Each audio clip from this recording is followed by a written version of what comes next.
Welcome to new TV Telugu. Telangana రాజకీయాల్లో దివంగత మాజీ ప్రధాని రాజీవ్ గాంధీ విగ్రహం ఏర్పాటు పెను దుమారం రేపుతోంది. సచివాలయం ఎదురుగా రాజీవ్ గాంధీ విగ్రహ ఆవిష్కరణకు ప్రభుత్వం అన్ని ఏర్పాట్లు పూర్తి చేసింది. ఈ రోజు ముఖ్యమంత్రి రేవంత్ రెడ్డి చేతుల మీదుగా విగ్రహ ఆవిష్కరణ జరగనుంది. అయితే రాజీవ్ విగ్రహ ఆవిష్కరణను బీఆర్ఎస్ తీవ్రంగా వ్యతిరేకిస్తోంది. తెలంగాణ తల్లి విగ్రహాన్ని ఆవిష్కరించాలని గతంలోనే నిర్ణయించామని, ఇప్పుడెలా రాజీవ్ విగ్రహాన్ని పెడతారంటూ బీఆర్ఎస్ వర్కింగ్ ప్రెసిడెంట్ కేటీఆర్ తీవ్ర స్థాయిలో ధ్వజమెత్తుతున్నారు.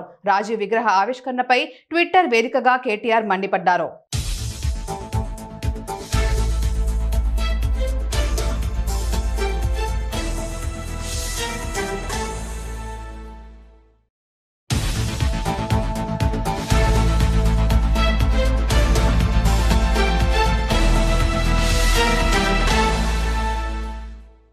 ట్విట్టర్ వేదికగా కేటీఆర్ స్పందిస్తూ, తెలంగాణ తల్లిని అవమానిస్తారా? తెలంగాణ ఆత్మతో ఆటలాడతారా?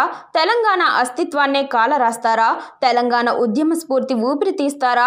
తెలంగాణ ఆత్మగౌరవాన్ని అవహేళన చేస్తారా? తెలంగాణ మలిదశ పోరాట దిక్సూచిని దెబ్బతీస్తారా? తెలంగాణ అమరజ్యోతి సాక్షిగా ఘోర అపచారం చేస్తారా? తెలంగాణ స్వపరిపాలన సౌధం ముందు తుచ్చమైన స్వార్థ రాజకీయాలకు తెరతీస్తారా?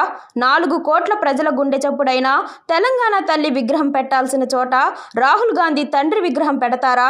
తెలంగాణ కాంగ్రెస్ను క్షమించదు అంటూ కేటీఆర్ మండిపడ్డారు.